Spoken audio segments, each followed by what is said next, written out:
खैबर पख्तूनख्वा के जिला कुर्रम में डिप्टी कमिश्नर पर फायरिंग करने वाले मुल्जिमान के खिलाफ थाना CTD में मुकदमा दर्ज कर लिया गया।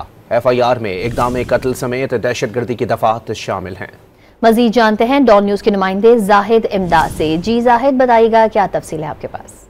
गुज़िश्ता रोज ये वाक़या पेश आया था जिसका FIR जो है वो आज दर्ज कर ली गई है थाना CTD में। इसी हवाले से जो FIR का मतन है तो उसमें जो DC है वो सदी से बगल की तरफ जा रहे थे कि इसमें 25 के करीब जो दहशतगर्द है उनकी जानिब से फायरिंग का ये वाक़या पेश आया, जिसमें हमें 5 अफराद जो है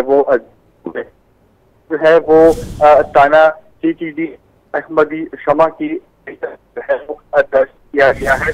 रोज वाक़या जो है वो आज CTD में दर्ज कर दिया गया है। खैबर पख्तूनख्वा के जिला कुर्रम में डिप्टी कमिश्नर पर फायरिंग करने वाले मुल्जिमान के खिलाफ थाना CTD में मुकदमा दर्ज कर लिया गया। FIR में इक़दाम कत्ल समेत दहशतगर्दी की दफात शामिल हैं। मजीद जानते हैं डॉन न्यूज के नुमाइंदे जाहिद इमदाद से। जी जाहिद, बताइएगा क्या तफसील है आपके पास?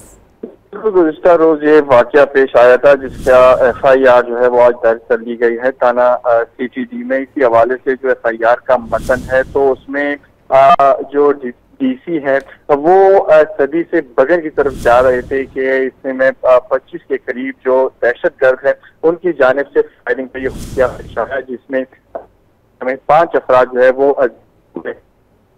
वो थाना CTD अहमदी शमा की है वो दर्ज किया गया है। रोज वाक़या जो है वो आज CTD में दर्ज कर दिया गया है।